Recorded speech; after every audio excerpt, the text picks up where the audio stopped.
സനൂപ്, എൻ്റെ വൈഫ് ഗിഫ്റ്റി, മോള് ഹന്ന. ഞങ്ങൾ കോങ്ങാട് നിന്ന് വരുന്നു. ഞങ്ങളുടെ വിവാഹം കഴിഞ്ഞിട്ട് 6 വർഷം ആകുന്നു. 5 വർഷമായപ്പോഴാണ് ഞങ്ങൾക്കൊരു കുഞ്ഞിനെ ദൈവം തന്ന് അനുഗ്രഹിച്ചിരിക്കുന്നത്.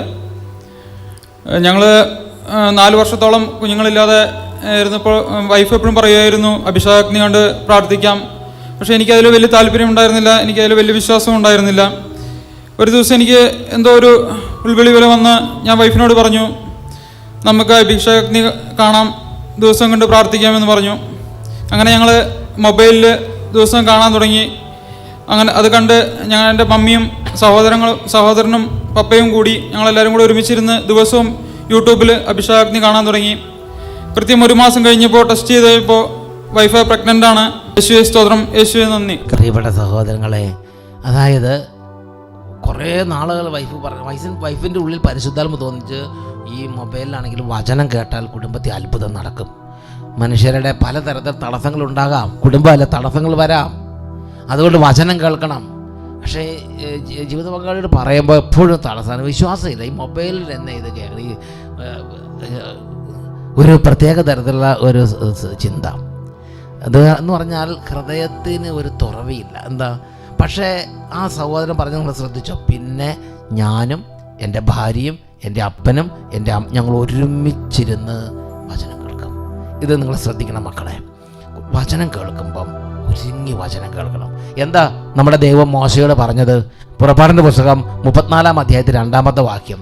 കർത്താവ് മോശയോട് പറയാണ്, നീ ഒരുങ്ങി തയ്യാറായി സീനായി മലമുകളിൽ എൻ്റെ മുമ്പിൽ നീ സന്നിഹിതനാണ്. നീ ഒരുങ്ങണം, നീ തയ്യാറെടുക്കണം. എന്നിട്ടേ നീ ഇച്ചിരി സമയം അതിനുവേണ്ടി മാറ്റി വെക്കണം. ഞാൻ നിന്നോട് സംസാരിക്കാൻ പോവുകയാണ്. അപ്പോൾ നിങ്ങൾ ഓരോരുത്തരും മനസ്സിലാക്കേണ്ട വളരെ പ്രധാനപ്പെട്ട കാര്യം, അത് മൊബൈലിലാണെങ്കിലും അത് യൂട്യൂബിലാണെങ്കിലും TV-യിലാണെങ്കിലും LCD ആണെങ്കിലും സ്ക്രീനിലാണെങ്കിലും എവിടെയാണെങ്കിലും നിങ്ങൾ വചനത്തിന് വേണ്ടി മനസ്സുകൊണ്ടൊരു ഒരു തീരുമാനം എടുക്കുക.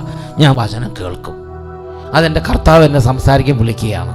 അത് മൊബൈലായിക്കോട്ടെ, എന്തായിക്കോട്ടെ, വീട്ടിലെ ഭാര്യയും ഭർത്താവ് ഒരുമിച്ചിരിക്കാൻ തീരുമാനിക്കുക, മക്കളൊക്കെ ഒരുമിച്ച് കൂടിയിരിക്കാൻ തീരുമാനിക്കുക. ഞാൻ, എൻ്റെ ഭാര്യ, എൻ്റെ അപ്പൻ, എൻ്റെ അമ്മ, കുടുംബം മുഴുവൻ ഒരുമിച്ചിരുന്ന് 3 മാസം വചനം കേൾക്കാമെന്നാണ് അവർ ആഗ്രഹിച്ച് കർത്താവിനോട് നിയോഗം വെച്ചത്. അത് അവർ നേർന്ന് പ്രാർത്ഥിക്കുക എന്നൊക്കെ പറഞ്ഞില്ലേ. 1 മാസം വചനം കേട്ടപ്പോൾ തന്നെ എന്തായി? ഒരുപാട് വലിയ തടസ്സം, ഒരിക്കലും മാറില്ല എന്ന് വിചാരിച്ച തടസ്സങ്ങൾ മാറി. കുടുംബത്തിൽ കർത്താവിൻ്റെ അനുഗ്രഹം അവർ അവകാശമാക്കി. അപ്പോൾ എന്ത് ചെയ്യണം? കൃപ കിട്ടുന്നവർ പറയണം, കൃപ കിട്ടുന്നവർ ഉണർത്തണം. ഞാൻ ഉണർന്നാൽ എൻ്റെ കുടുംബം ഉണരും, ഞാൻ ഉണർന്നാൽ എൻ്റെ ദേശം ഉണരും, ഞാൻ ഉണർന്നാൽ എൻ്റെ ഇടവക ഉണരും. ഞാൻ ഉണർത്താൻ വേണ്ടി എൻ്റെ കർത്താവിൻ്റെ ഉള്ളിൽ പ്രവർത്തിക്കുകയാണ്. അതുകൊണ്ട് ഈ ഉണർവ് കിട്ടുന്നവർ, പ്രചോദനം കിട്ടുന്നവർ രഹസ്യമായി മൂടി വെക്കരുത്. കാടിയായാലും മൂടി കുടിക്കുന്ന സ്വഭാവം മലയാളികൾക്കുള്ളതാണ്. അത് എടുത്ത് കളയണം. ആ പുറങ്കുപ്പാവം വലിച്ചെറിഞ്ഞ് അടുത്ത ആളോട് പറയണം. കിട്ടണവരത് പറയണം, വീട്ടിൽ പറയണം, ജീവിതാംഗങ്ങളോട് പറയണം, അപ്പനോട് പറയണം, അമ്മയോട് പറയണം, മക്കളോട് പറയണം. ഒരുമിച്ച് കൂട്ടണം, ഉണർത്തണം, ഒരുമിച്ച് കൂട്ടണം.